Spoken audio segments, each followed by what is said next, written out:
Ngerjain romance tuh males, jadi saya nggak pernah. Gak ada yang mana ada. Romance, jadi mendingan saya action aja lah. Gak ada yang Alito kan.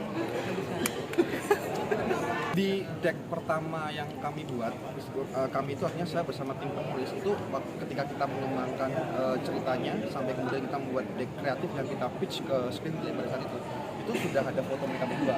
Jadi memang sebenarnya dari awal itu kita sudah sangat membayangkan bahwa kita harus punya karakter yang sangat kuat yang bisa mewakili dari tokoh-tokoh utama di cerita ini yang berbasis dari gesturalnya mereka, kemampuan mereka dan juga fisik sebenarnya. Nah, kebetulan memang ternyata karena kita semua itu sangat menjadi penggemar beratnya dua orang ini gitu, dan kita belum pernah kerja bareng, terutama sama Agni ya. Kalau sama Andri ini udah kerja kita yang keempat gitu. Nah dari situ kemudian ini kayaknya nih Madrid, Tunnel sama White Love Song ya gitu.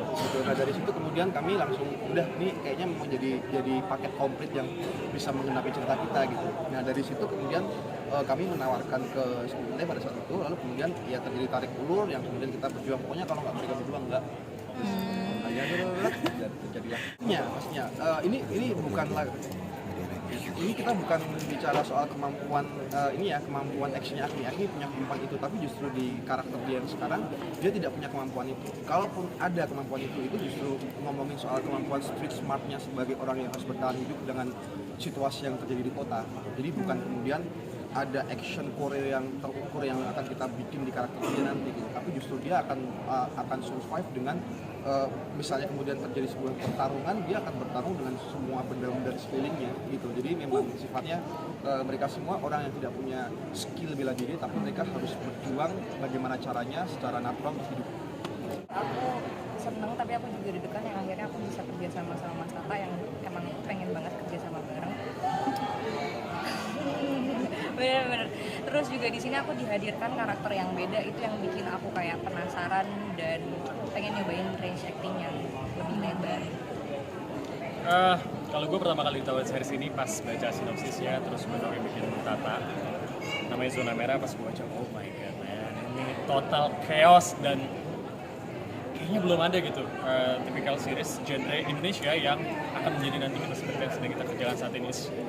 Really like total chaos, kayak kebayangkan bumi ini gitu tiba-tiba ada sebuah virus invasion jeger, terus everybody sekarang kita panggilnya mayit gitu, kayak orang udah mati tapi bisa hidup lagi terus kejar-kejar kita kayak tapi versi Indonesia punya main, jadi kayak I'm super excited. Dan di Indonesia ya? Dan Indonesia. Jadi nggak cuma chaosnya aja, tapi dramanya juga kuat, terus juga mencekam dan semua itu dibalut dengan terus kita juga yang aku suka karena mungkin teman-teman juga relate ya, karena di series ini karena ada peristiwa itu kayak mayit itu ya. Semua manusia itu sedang berada di titik terendah dalam hidupnya. Jadi semua manusia itu mau tidak mau dipaksa untuk mengeluarkan sisi-sisi egoisnya atau sisi asli dalam dirinya yang sangat amat beragam yang dibungkus dalam satu series Zona Merah ini. Gitu.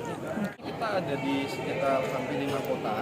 Jadi kita ada di Blora, lalu kita ada di Temanggung, lalu kita ada di Jogja, lalu kita ada di Parakan sama di Banten.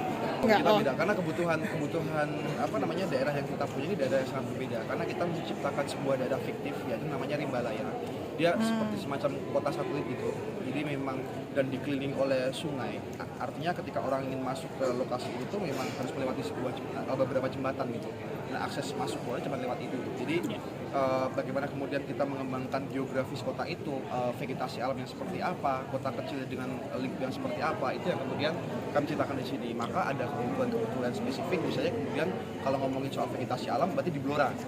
Kalau ngomongin soal kantor bupati yang besar itu berarti di Magelang. Kalau misalnya kita ngomong soal kota-kota kecil yang masih terlihat tidak begitu besar tapi tidak padat penduduk tapi tenang, itu berarti di Temanggung. Jadi kita memang spesifik berdasarkan lokasi yang kita punya. Enggak, nanti aku pulang kampung dong.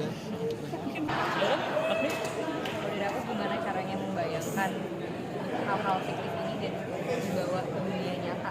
Dan tentu saja stamina ya, karena kita ngomongin action. Oh, tentunya kita syutingnya sehat, jadinya syutingnya kayak kerja kantoran 9 to 5. Belum aja. Ya belum aja ya. Jadi kayak udah GR dulu nih. Jadi kayak istirahatnya cukup dan sebelumnya juga udah digodok sama latihan fisik juga. ya kurang lebih sama, udah latihan fisik juga dan ya, kurang lebih gitu. Karena kita masih ongoing juga ya syutingnya, semoga berharap banget sih semoga kita syutingnya juga lancar dan bener-bener nggak sabar buat nungguin tayang. Kayak gue pengen banget nih orang Indonesia nih lihat kayak man, ini buatan Indonesia, buatannya Tata, buatan aku, buatan kita tuh kayak gila, kita bisa compete man. Iya, masa nggak ada? Oke. Gue berperan sebagai Risang. Dia adalah seorang jurnalis, teman-teman, jurnalis dari Jakarta yang saat ini sedang kehilangan idealismenya. Jadi dia nggak tahu tuh sebenarnya dia ngambil berita kayak gini ini buat apa, dia nggak tahu. Ada beberapa momen kesempatan dia bisa menggunakan berita itu untuk hal-hal yang baik ataupun sebaliknya gitu. Dan sepanjang series ini untuk karakterku ya, pelan-pelan mungkin mulai tersentuh lah, mungkin ya. Ini sih. Mungkin. Kalau aku Maya seorang guru, seorang kakak juga yang sedang bersedih karena adiknya hilang, tapi juga harus bertahan hidup melawan zombie-zombie yang ada. Kita udah kayak Seperti apa mas kondisinya? Ya udah kayak Ya kurang lebih ya chemistry-nya akan bener, kita akan seperti ini ya, akan seperti dunia ini tiba-tiba kiamat, ada virus kayak lo ketemu stranger siapapun itu, terus lo harus kerja sama dia untuk bisa bertahan, kurang lebih gitu.